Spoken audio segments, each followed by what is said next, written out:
Ay abawa, nagpakita na naman itong ulaging tattoo artist na ito ay. Ngayon nga ni pala ay mag-home service kami dito sa shipyard, dito sa Kinabigan. Tapos syempre, kasama ko yung asawa kong maligat. Tingna pa, ang sarap gartiin yan mamaya pag uwi.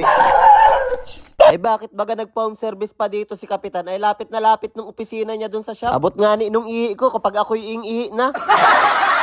Pero ayos lang nga ni at may charge naman yun kapag home service. Para din mabantayan nyo yung mga trabahador dito yung nagawa ng barko. Baka baga magpatama lang sa oras, ay di malulugi ang kumpanya. Oh no! Tapos ito nga ni, inumpisa na namin, ay kaunti pala ang yung nagawa ako'y pinatigil agad ako. Pinakain nga ni muna ako at alatang pagod daw ako paglulo. Ay talaga namang magaling kumilatis ng kapwa si Kapitan. Amoy na amoy ay mukhang matakaw din ito maglulo, malayo sa asawa ay. Wow! Dalawa yung pinatato niya sa kabilang braso din. Kaso ito muna alabas ko't natamad ako mag voice over. At anong pagod nga ni maglulo, nakatatlo ako ay.